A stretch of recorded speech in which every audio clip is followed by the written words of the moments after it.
새벽 2시가 넘어서까지 잠이 안 온다는 건 무언가 생각이 많다는 뜻이고, 아마 그건 좋은 것이라기보다 불안함에 가득 찬 걱정과 망상일 확률이 높다고 생각해요. 저는 그럴 때 잠이 안 오거든요. 물론 오늘 먹은 커피 때문일 수도 있겠네요. 사실 이건 당신을 재우기 위한 영상은 아닙니다. 그저 무슨 이야기든 듣고 싶은 사람들이 있다면 말을 걸어보고 싶었어요. 저는 가끔은 실제 내 주변에 있는 사람들이 아니라 생전 본 적도 없는 정말 동떨어진 타인의 이야기에서 더 큰 위로를 느낄 때가 많거든요. 가끔 그런 익명의 위로가 뭐랄까 좀 덜 창피하고 더 안전하게 느껴질 때가 있더라고요. 절대 나를 볼 수 없는 사람 속에서 나 자신을 발견하기도 해서인 것 같아요. 오히려 가장 진실한 제 밑바닥의 감정을 느낄 수가 있거든요. 꼭 누굴 의도적으로 위로하려고 쓴 말이 아니라서 더 와닿는달까요? 그래서 생각이 많아 잠이 오지 않을 때 제게 가장 위로가 됐던 건 조용한 플레이리스트 채널에 들어가 다른 사람들의 댓글을 보는 것이었어요. 정확히 말하면 사람들이 써놓은 각자 저마다의 이야기를 조금씩 엿보면서 나만 이런 게 아니구나 하고 묘한 동질감을 느끼는 거였죠. 뇌과학 연구에 따르면 우리가 잠을 자는 동안 뇌가 부지런히 일을 한다고 해요. 그날 경험한 것을 정리하고 필요한 정보는 장기 기억으로 옮기는 거죠. 특히 잠들기 직전에 접한 거나 감정과 관련된 기억은 더 선명하게 저장된다고 하는데요. 이 말은 즉 당신은 어쩌면 꽤 오랫동안 제 말을 기억하게 될지도 모른다는 뜻이죠. 아닐 수도 있고요. 저는 요즘 재능에 대한 생각을 자주 하게 됩니다. 어찌저찌 유튜브를 하고 있는데 확신이 잘 들지 않아서 잡생각이 많이 떠오를 때도 있고, 그래 이만하면 잘하고 있어 생각할 때도 있고, 그러다 보면 집중을 잘 하지 못해서 답답할 때가 참 많아요. 처음엔 거창한 걸 꿈꿨다가 아니야 그냥 작게라도 뭔가 해보자 해서 유튜브를 시작한 거였는데, 이렇게 계속 하다 보면 뭐가 될까? 확신은 안 생기고 그냥 내가 하는 과정만 믿어야 할 뿐인 거죠. 뭔가 좀 성과를 낸 것 같은 순간이 와도 기쁨은 잠시뿐이고 이미 이걸로 할 수 있는 내 절정기는 지나간 게 아닐까 하는 생각에 또 빠져들기도 합니다. 가끔은 내 가능성이 다른 데에 있진 않을까? 또 다른 걸 찾아봐야 되나?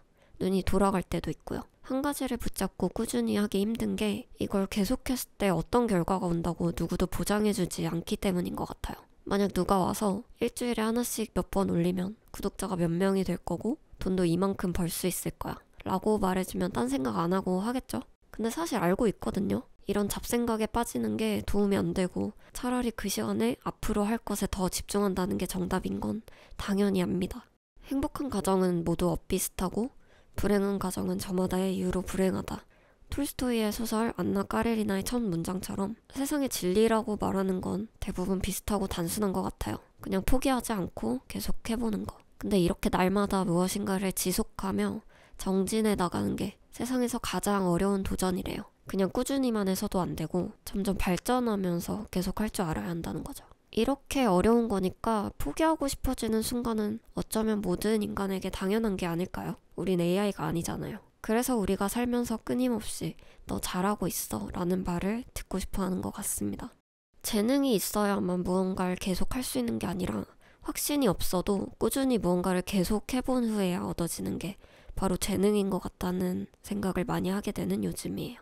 말이 좀 많았는데 이젠 좀 말을 줄이고 제가 가장 좋아하는 작곡가의 음악을 들려드릴게요. 제가 이래봬도 음대생이었거든요. 이 곡은 아마 한 번쯤 들어봤을 거예요. 집중해서 듣지 않으셔도 됩니다. 듣다가 잠드시면 제일 좋고요. 만약 작곡가가 살아있었다면 집중하지 말라고 화를 냈을 거예요. 작곡가의 의도를 존중해 주시면서 그냥 흘러가는 대로 감상해 주시길 바랍니다. 작곡가 에릭 사티의 피아노곡 짐노패디 1번입니다.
나는 이 낮고 낮은 땅에 왜 왔을까?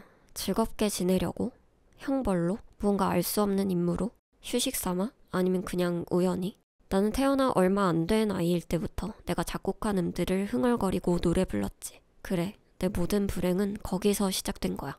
현대음악의 선구자, 작곡가 에릭 사티의 일기장에 있는 내용입니다. 그는 생전엔 꽤나 야박한 평가를 받았고 죽은 지 38년이란 시간이 흐른 후에야 그의 작품이 영화 음악으로 사용되면서 시대를 앞선 천재 작곡가라는 새로운 평가를 받게 되었죠. 그는 13살 때 파리 음악원에 입학해 음악을 배웠는데 성적은 잘 못 받았다고 해요. 어떤 자료를 찾아보면 교수님들한테 재능이 없다는 평가를 받았다고도 하고, 또 어떤 자료에서는 능력은 높게 평가받았으나 굉장히 게으르고 불성실한 학생이었다는 글도 있어요. 정확히는 모르겠지만 그의 일기를 본다면 아주 어릴 때부터 작곡하는 것을 즐겼던 것으로 보입니다. 인정은 받지 못했더라도요.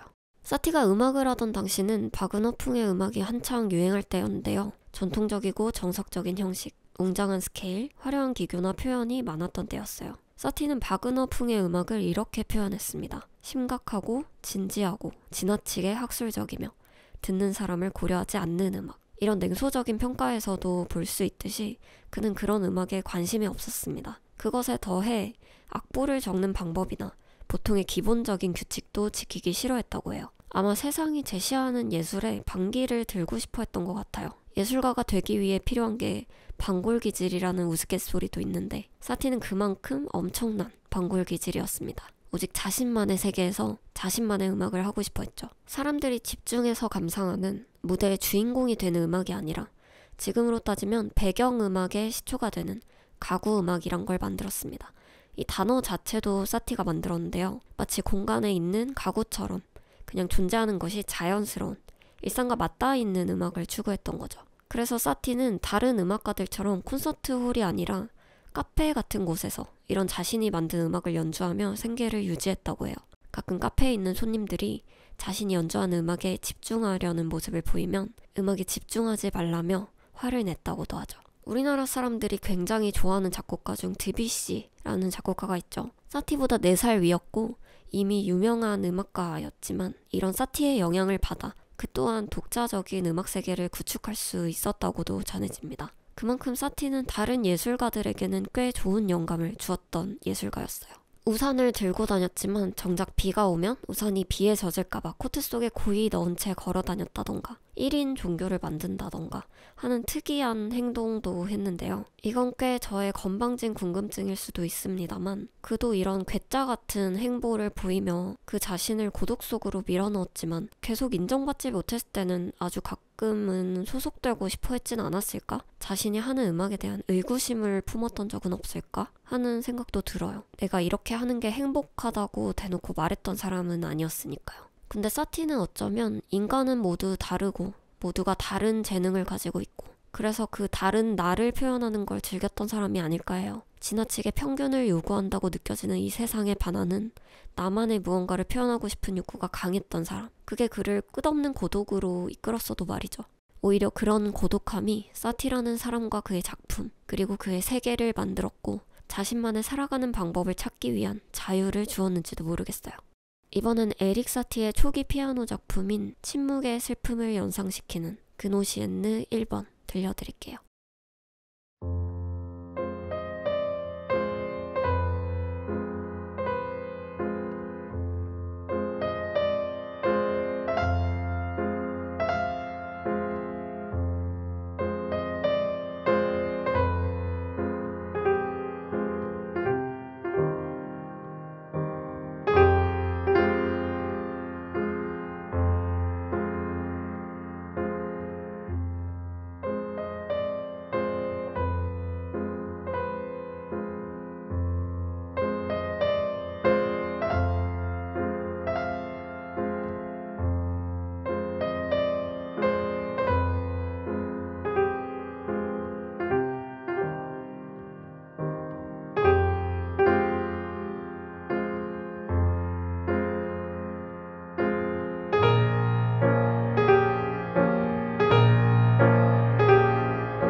우리는 인생에 정답이 없고 내 인생을 살아야 한다는 말을 참 많이 듣습니다. 에릭 사티는 그 방면에서는 확실히 자기 인생을 산 사람이었던 것 같아요. 그럼 그렇게 자기만의 인생을 살아간다는 건 행복을 보장할까요?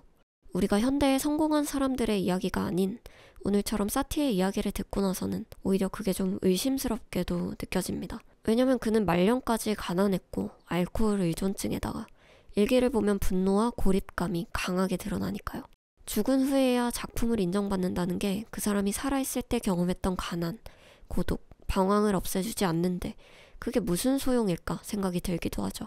그렇다면 이런 질문을 해볼게요. 사티는 과연 불행했을까요? 글쎄요. 그건 사티 말고는 아무도 알 수 없을 거예요. 그런데 그는 음악이 모든 불행의 시작이었다고 적은 적도 있지만 그럼에도 불구하고 절망 속에서 자신을 끝장내진 않았습니다. 스스로 저주받았다고 느끼고 그를 고립시켰던 그 자신만의 음악이란 걸 오히려 죽기 전까지 멈추지 않고 계속 써냈거든요. 사실 그렇게 포기하지 않았던 건 그 결과물이 인정받지 못했더라도 그가 작곡을 하는 동안만큼은 살아있다는 느낌을 받을 수 있어서였지 않을까요? 사티는 스스로를 이렇게 평가했습니다. 나는 이 늙은 시대에 너무 젊게 세상에 왔다. 어쩌면 그는 고통과 외로움 속에서도 자신만의 존재 방식을 철저히 살아낸 기쁨을 누린 건 아닐까 생각해 봅니다. 그가 행복하다고 느꼈는지는 알 수 없지만 적어도 타인의 기준에 휘둘리는 삶을 살지는 않았던 것이죠. 그런 내면의 자유가 오히려 행복하다는 감정보다 더 근본적인 존재의 충분함을 줬을 수도 있을 것 같아요. 사티처럼 세상이 날 억까해도 난 이걸 해야만 해 라는 확고한 재능의 자각 속에서도 고통을 겪는 사람도 있는 반면 내가 뭘 잘하는지도 뭘 하고 싶은지도 잘 모르겠는 막막한 사람도 있을 겁니다. 저는 해야만 해 또는 하고 싶어가 여러 군데에 걸쳐져 있는 것 같아 답을 잘 모르겠다고 느끼는 사람 중 하나고요. 사실 우리 모두가 항상 같은 지점에서 헤매고 있는 건 아닐까요? 나로 살아간다는 게 뭔지 잘 모르겠는 그 감정이요. 결국 우리에게 필요한 건 더 많은 재능을 찾는 것이 아니라 그저 하나의 감각을 믿고 조금 더 오래 버티는 선택이 아닐까 해요. 그 감각이 대단할 필요는 없다고 해도요. 그냥 친구들과 주고받은 짧은 농담에서 웃었을 때일 수도 있고 좋아하는 노래를 들으며 걷는 순간일 수도 있죠. 집에서 식물에게 물을 주는 순간일 수도 있고요. 작고 조용할지 몰라도 그냥 나에게는 확실히 살아있다고 느껴지는 나만의 아주 지극히 사적인 감정이요. 오늘 하루를 돌아봤을 때 가장 기억에 남는 그 순간들을 계속해서 다시 보면서 아주 조금이라도 반복해보는 거예요. 여기까지 들으신 분이 있을까 모르겠지만 만약 그렇다면 제가 잠을 도리어 깨운 건 아닐까 해서 좀 죄송하네요. 이 영상은 저와 에릭 사티의 이야기가 아니라 지금 이 새벽을 보내고 있는 당신의 이야기이기도 합니다. 내가 태어나서 가진 것들이 축복이라고 느끼든 저주라고 느끼든 그걸 가지고 내 선택 속에서 살아내는 과정 속에서 우리는 비로소 나로 산다는 감각을 배울 수 있습니다. 누구도 확신해 줄 수 없고 불확실한 게 당연하지만 그럼에도 불구하고 그냥 나 자신을 믿고 가는 것. 내가 지금 하고 있는 선택이 남들의 추천이나 남들과의 비교나 불안에서 나온 것이 아니라 진짜 당신의 감각에서 시작된 거라면 이렇게 말해주고 싶네요. 정말 잘하고 있어요. 포기하지 마세요. 그리고 혹시나 남들과의 비교나 불안 때문에 하지 못하고 있는 선택들이 있다면 그냥 작게라도 조금씩 해보면 어떨까요, 우리? 그건 행복이라는 말로 다 담기지 않는 존재의 충분함일 거예요. 행복은 그저 살다 보면 가끔씩 찾아오는 방문자 같은 거죠. 우리는 그 문을 열어둘 수만 있을 뿐이고요. 사티는 끝없는 외로움과 가난으로 생을 마감했지만 지금 그의 재능은, 그의 음악은 누군가의 새벽을 지켜주는 조용한 힘이 된 것 같네요. 그의 고독과 불행이, 그리고 나와 당신의 고독과 불행이 이제 조금은 덜 외로워졌기를 바랍니다. 지금까지 스킬리였습니다. 감사합니다.